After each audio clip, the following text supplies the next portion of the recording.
We've been offering self-publishing on PlayStation platforms since 2008. A lot of people didn't know that because I guess we haven't really talked about it much, but it's only become in recent years that people are starting to say, oh, we can self-publish on your platform. Yes, it's a scary thing, especially for a lot of developers who just don't have the experience in that. You guys make games. You don't know about publishing, or maybe, some of you do, but, for the most part, you make games and you get to the publishing point and, you have to deal with funding your own game, you have to deal with marketing your own game, and that's actually the biggest one, is getting attention to your game and actually marketing it. But I'm here to tell you that, yes, all that's true. It is a scary thing. You do have to fund your own game.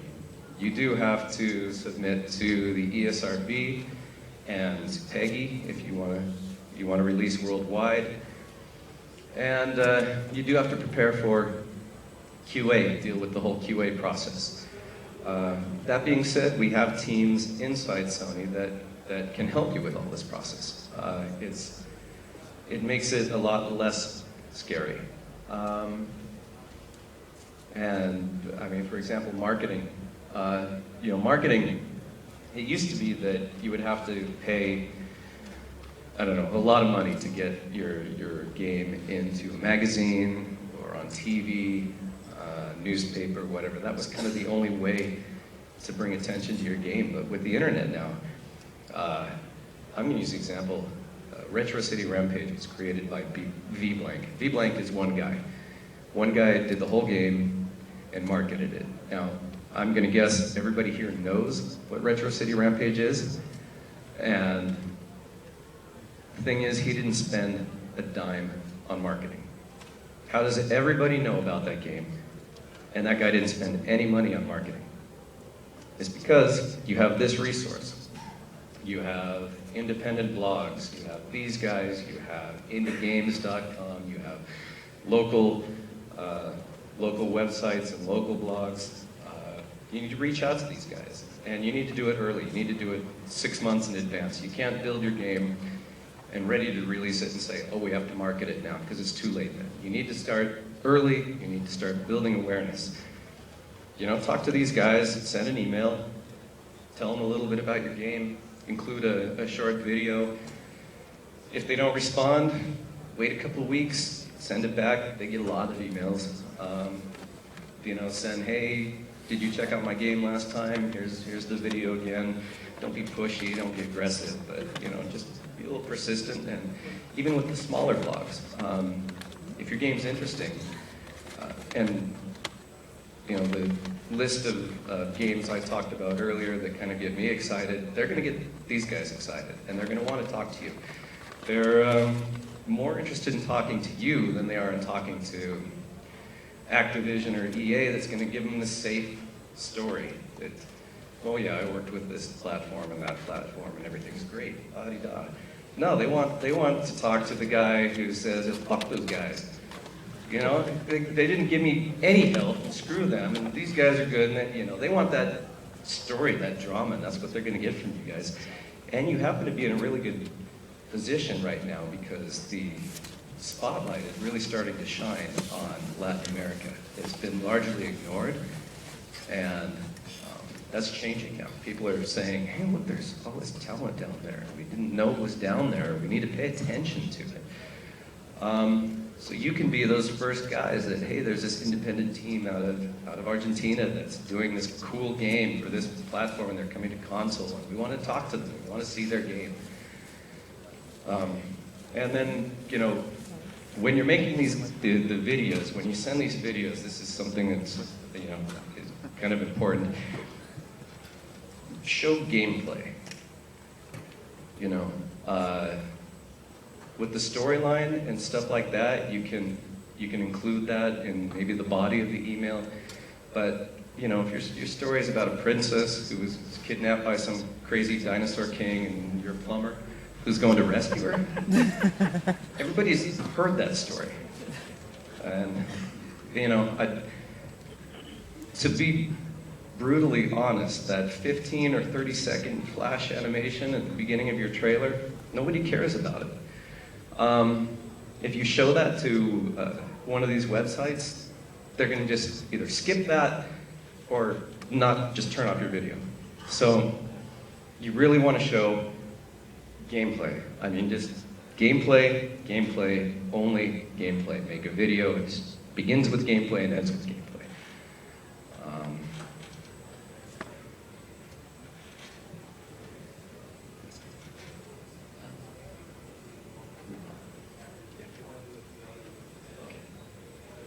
I'm running out of time. I guess I talked too long.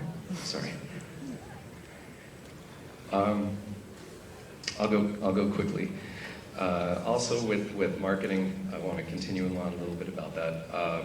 Our internal teams get really excited about independent games. We have a group within Sony that deals just with independent developers. So they go to these shows. They go here, and when they have games from independent developers that they like, they take them and they show them off at these shows.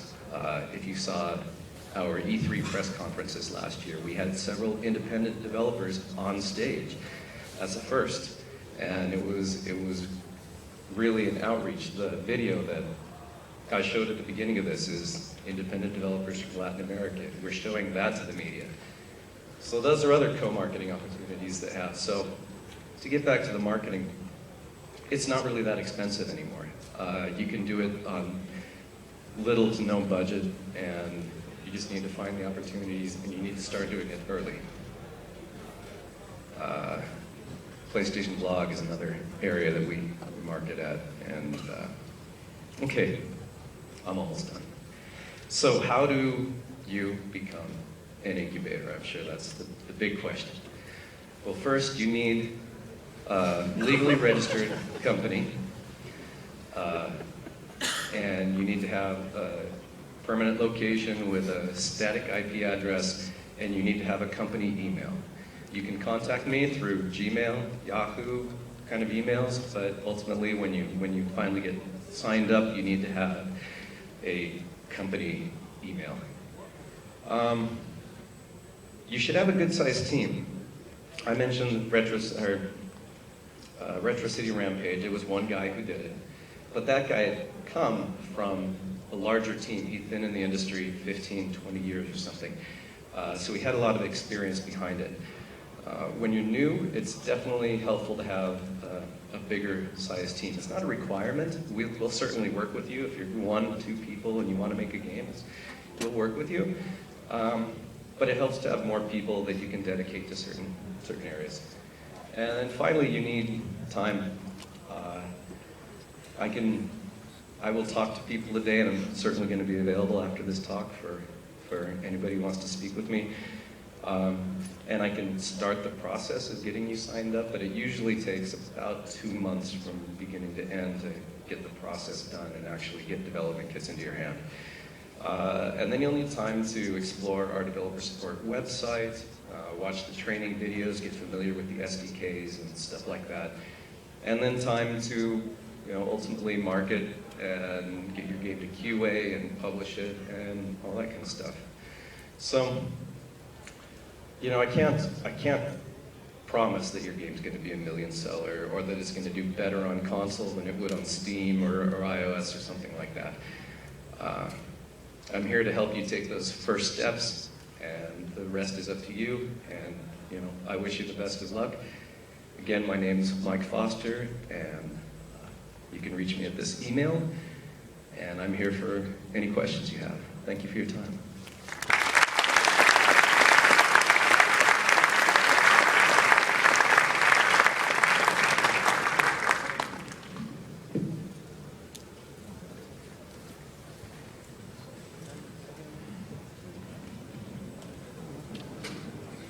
Aquí. Mike. Yes. Yeah, acá. Okay. Sorry, I have a light shining right in my eyes. First, sorry, my English is not the best. It's really poor. No hay problema. My Spanish is worse. It's okay. Estamos iguales. My question is if you know about the new expectations of challenges that PlayStation has because I think that the company, no sé cómo decirlo en inglés, la compañía batió todo, hizo todo. O sea, ¿usted cree que se puede hacer más de lo que hizo PlayStation? Martin.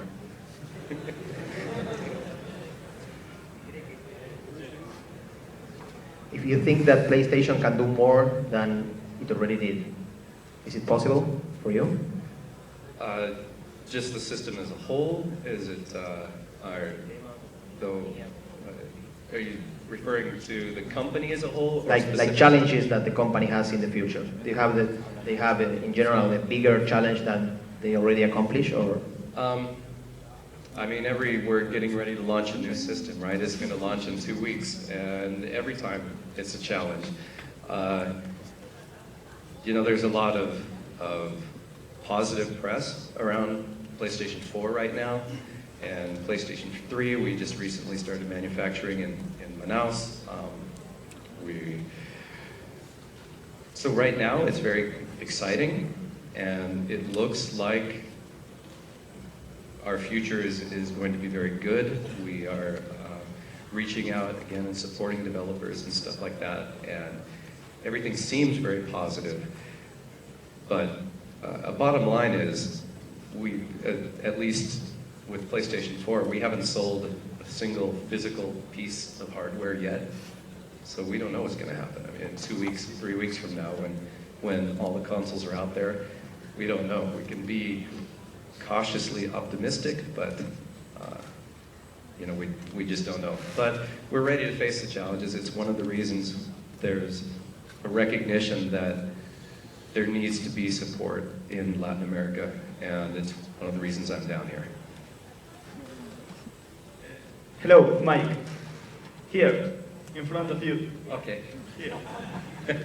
My question is, the only way to access the developer incubation program is having a company. I mean, I'm an indie developer, I have no money, but I would love to program with this. Unfortunately, yes, it's for legal reasons.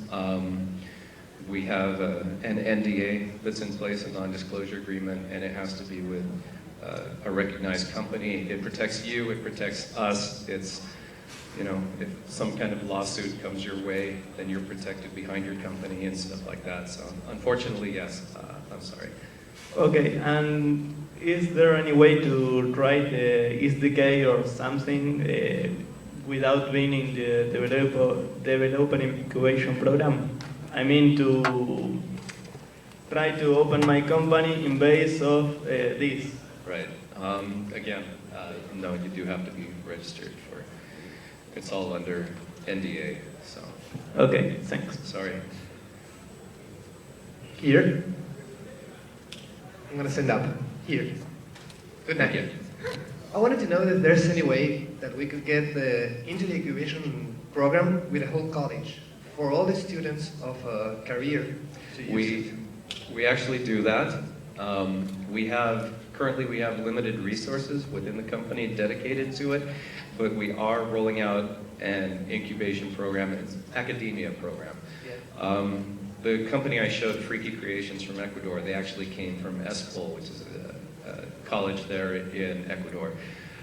We have one in Brazil that we're working with too, and I believe we're going to be working with one in Mexico and Colombia. So the answer is yes, but it takes more time to get that going than it does the incubation program. So I can't tell you how long it would take, but we are slowly rolling out. And how can we start the paperwork? Reach out to me. To you. Okay. Email me here, and I'll put you in contact with the right people. Okay, thanks. Here, I was, how is the compatibility between the different Sony devices with the SDK? If you develop for PS3, it is easy to port it to Vita or PS Portable? No. It depends. If you're developing Unity, then that's going to work. Once it's finished for everything, it's going to work across all things. The PS3 is kind of its own beast of a machine, and you probably read when it first launched all the difficulties with programming it. Now, Vita translates very well to PS4. So if you're developing on Vita, the skills you learn on Vita will work very well with PS4. But as far as the other, it's a challenge. You need to program differently for PS3 and Vita. As I mentioned, I'm not a technical person, so I don't have all the details. Thanks. We have a last question before the end, so we might some. One last question, guys. I will be available after. Mike will be available after this, so don't worry. Okay, thanks. Hi, Mike. I want to ask you about the console and if the developer is going to have easy access to the hardware. Because here in Latin America, the cost of a PlayStation is like 600 or more, or 800, and we are suffering a lot for that. I mean, as a developers to develop consoles for that. Yeah. So, and I mean, in all the development process it will be very easy if we can have better prices. Right. Believe me, we're not happy about, for example, that we're launching in Brazil at twice the cost of the competition. We don't want that. We're working hard to get the costs down as much as we can. When it comes to development kits, though, these are provided on loan, so there's no charge to you. The only difficulty is getting you the kits because we have limited places we can ship, so most of the time it must be delivered by hand. And that's either me coming down here, if you were at GDC, we can deliver by hand. But the development hardware is actually provided to you free of charge. It's on loan for 1 to 2 years, and you can renew that loan at the end of that time if you wanted to continue developing. Okay. That's it, guys. Let's give Mike an applause. Thank you, Mike, for coming here. Vale, en unos minutos no se vayan, que ya estamos comenzando la próxima actividad.